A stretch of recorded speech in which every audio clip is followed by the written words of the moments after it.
Hello students, एडोबिला point channel में आपका स्वागत है। आज हम करेंगे क्लास 7 के हिंदी विषय का चैप्टर 2 और इस चैप्टर के सारे प्रश्न उत्तर हम लोग करेंगे। जैसा कि मैंने आपको पहले बता दिया है कि अब एक ही वीडियो में एक चैप्टर के सारे प्रश्न उत्तर आएंगे, जिससे कि आपको रिवीजन करने में आसानी होगी और आपके परीक्षा में भी यह बहुत ही उपयोगी है। तो चलिए पहला प्रश्न देखते हैं दादी माँ चैप्टर से। और पहला प्रश्न है, लेखक को अपनी दादी माँ की याद के साथ साथ बचपन की और किन किन बातों की याद आ जाती है। इसका उत्तर है, जब लेखक को मालूम होता है कि दादी माँ की मृत्यु हो गई है तो उसके सामने दादी माँ की सभी यादें सजी हो उठी। साथ ही उसे अपने बचपन की स्मृतियां, गंधपूर्ण छाप भरे जलाशयों में कूदना, बीमार होने पर दादी का दिन रात सेवा करना, किशन भैया की शादी पर औरतों द्वारा गाए जाने वाले गीत और अभिनय के साथ चादर उड़कर सोना और कपड़े पकड़े जाना, रामी चाची की घटना आदि की याद आ जाती। इसके बाद प्रश्न 2 है, मृत्यु के बाद दादा की मृत्यु के बाद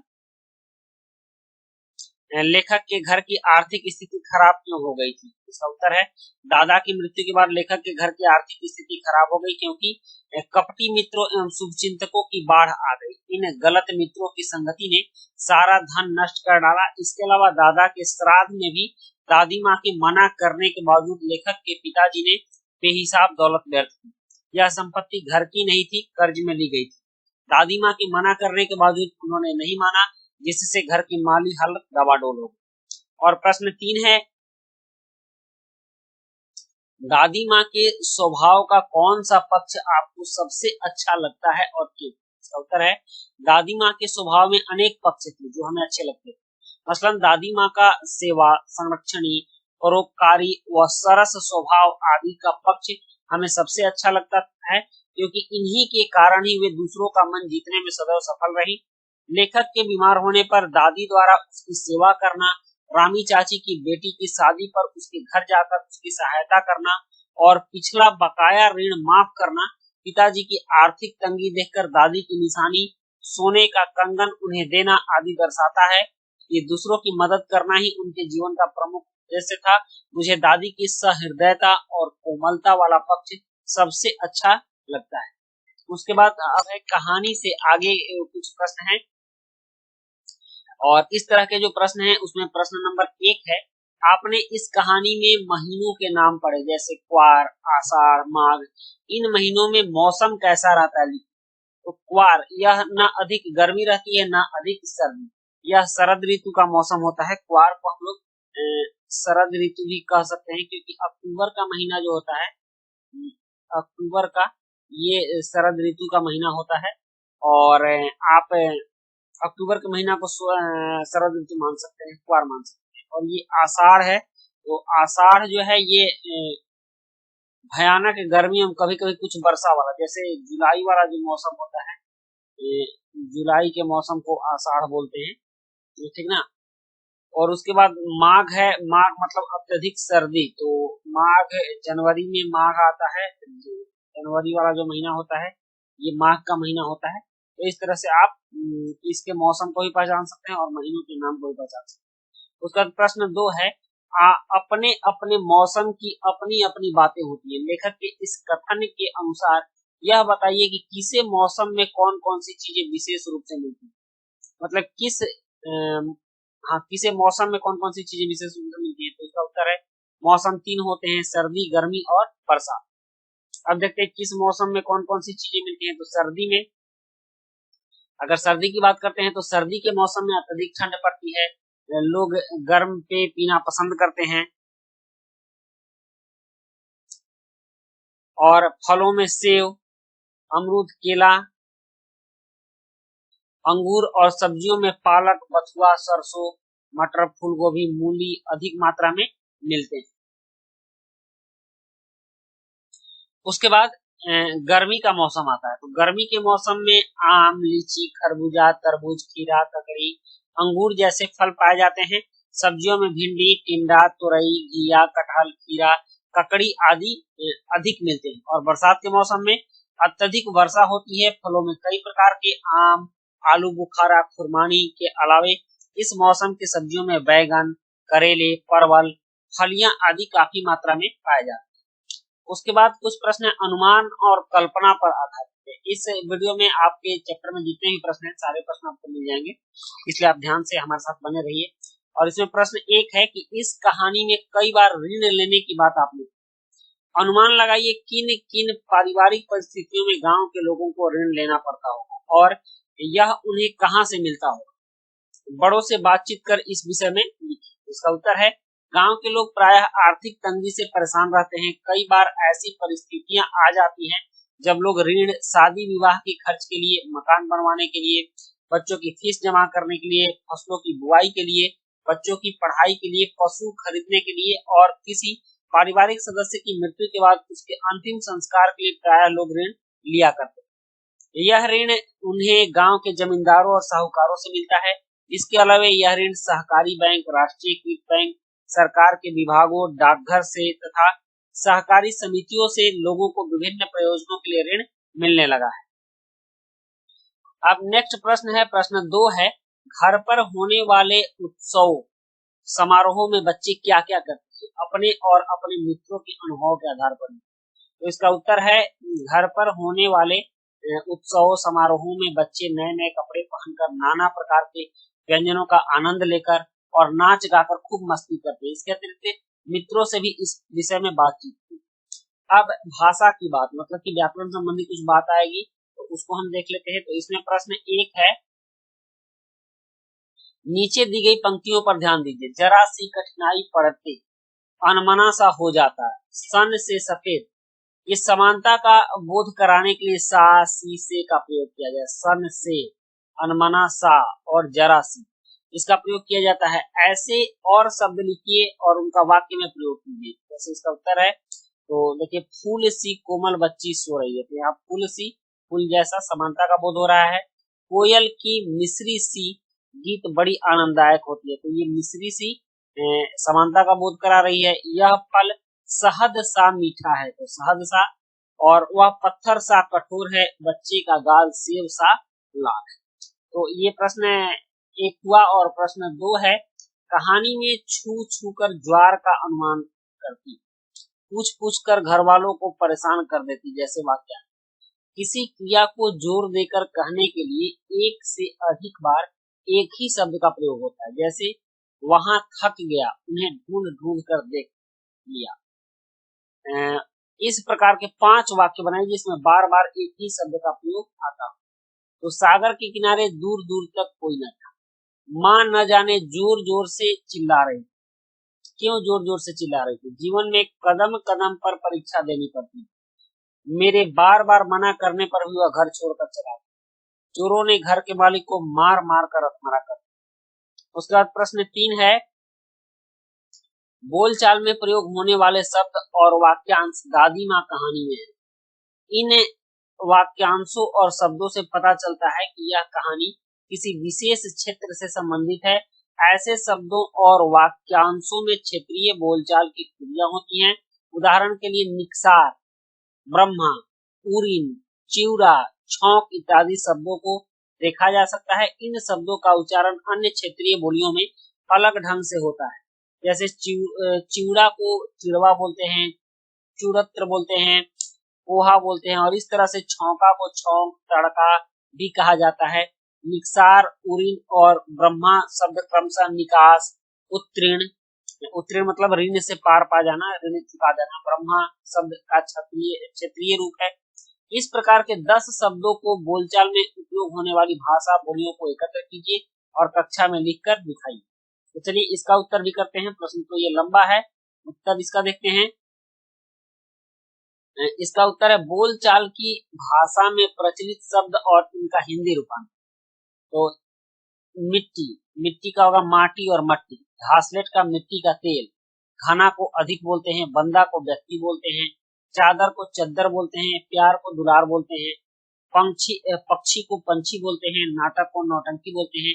ये सभी स्थानीय बोलचाल के शब्द हैं। कौवा को कागा बोलते हैं, विवाह को ब्याह बोलते हैं, विवाह, शादी इत्यादि बोलते हैं। कृष्ण को किशन बोलते हैं, घड़ा को मटका, गगरी, घैली, स्नान को नहान बोलते हैं। छात्र अन्य क्षेत्रीय भाषाओं के शब्द सीखने का प्रयास करें। आपके क्षेत्र में भी जो भाषाएं होंगी आप उनका प्रयोग करेंगे। अब है अन्य पाठ्येतर हल प्रश्न, मतलब कि अब कुछ ऐसे प्रश्न बहुविकल्पी प्रश्न हैं, ऑब्जेक्टिव हैं। इस पाठ के लेखक का नाम बताइए। तो इसका उत्तर होगा क। इस पाठ के लेखक है शिवमंगल सिंह सुमन। इसके बाद है लेखक की कमजोरी क्या थी। लेखक की कमजोरी, तो इसका उत्तर होगा 3, घर की याद सताने लगी। लेखक की कमजोरी में उत्तर होगा 3, घर की याद सताने लगी। अब नेक्स्ट है दादी माँ का व्यक्तित्व कैसा था। तो इसका उत्तर होगा पहला स्नेह और ममता भरा। दादी माँ का व्यक्तित्व था स्नेह और ममता भरा। नेक्स्ट है दादी माँ क्यों उदास रहती थी। तो इसका उत्तर है दादी माँ के उदास रहने का कारण था दादाजी की मृत्यु हो जाने के कारण दादी माँ उदास रहती थी। उसके बाद है नेक्स्ट प्रश्न है पाठ में बच्चे किस महीने में झागदार पानी में नहाते थे। तो इसका उत्तर होगा पाठ में बच्चे क्वार के महीने में झागदार पानी में नहाते थे, मतलब अक्टूबर के महीने। और फिर प्रश्न 4 है विवाह से 4-5 दिन पहले औरतें क्या करती। तो विवाह से 4-5 दिन पहले औरतें रात भर गीत गाती थी। गांव में अभी भी ऐसा होता है, विवाह से कुछ दिन पहले औरतें गीत गाती हैं। और यहाँ प्रश्न नंबर 6 है कौवा पहले कहाँ बैठता था। तो कौवा पहले खिड़की पर बैठता था। इस प्रश्न का उत्तर कौवा पहले कहाँ बैठता था, तो खिड़की पर बैठता था। उसके बाद ज है नहाकर लौटने पर दादी माँ लेखक के लिए क्या लेकर आई थी। तो नहाकर लौटने के बाद दादी माँ लेखक के लिए फल लेकर आई थी। अब नेक्स्ट है अति लघु उत्तरीय प्रश्न है। अभी तक तो हमने दीर्घ उत्तरीय प्रश्न किया, अब अति लघु उत्तरीय प्रश्न है लेखक की कमजोरी क्या है। तो इसका उत्तर है लेखक की कमजोरी यह है कि थोड़ी सी कठिनाई आने पर उसका मन प्रायः व्यथित हो जाता है, यानी वह घबरा जाता है। इसके बाद है प्रश्न ख मित्र किस प्रकार का दो मुहा व्यवहार करते हैं।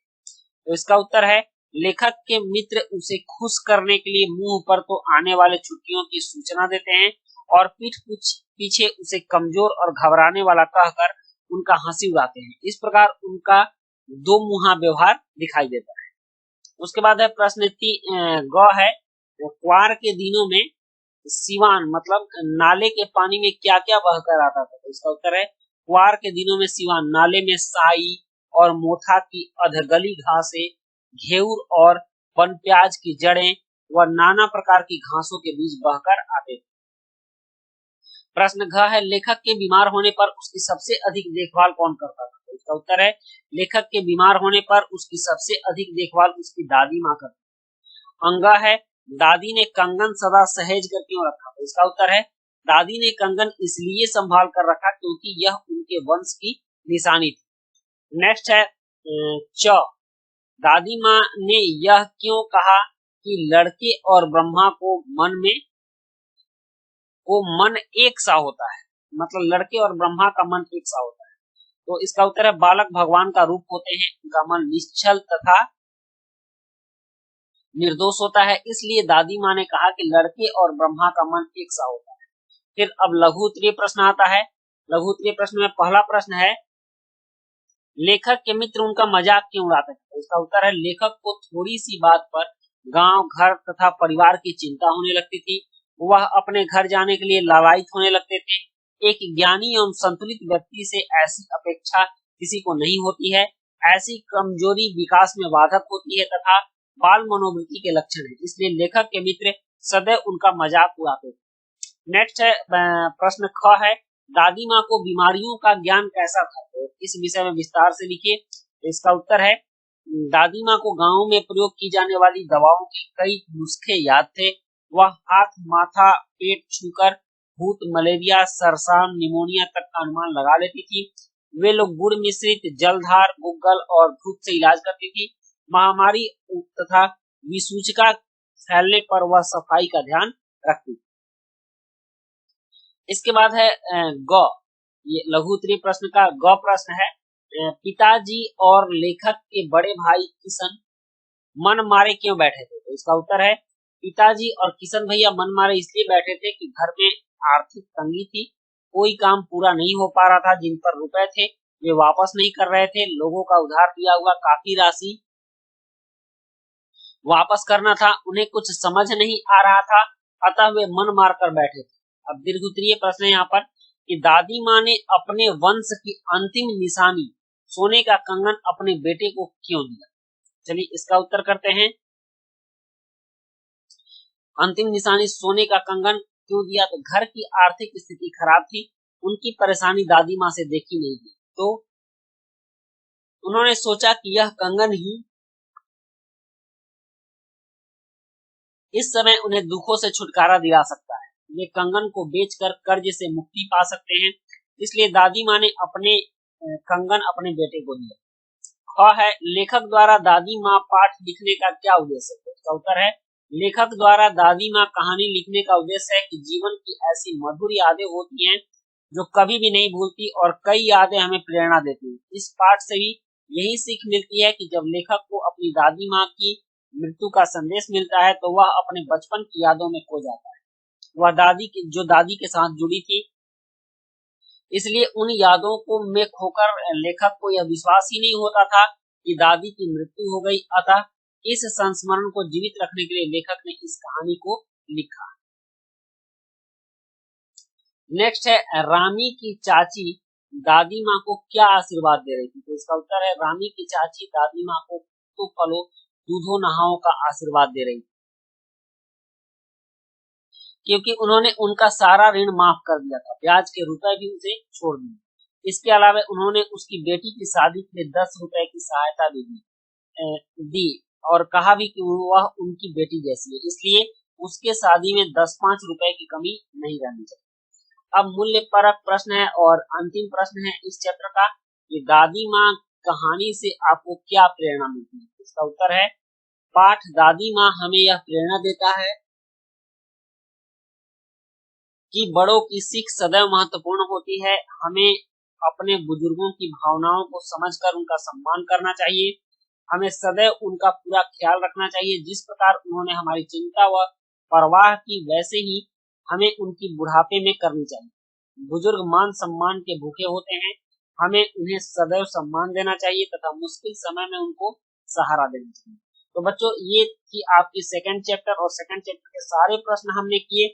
इसी तरह से उम्मीद करता हूँ कि कुछ ही देर में आपके दूसरे नेक्स्ट चैप्टर भी दूंगा।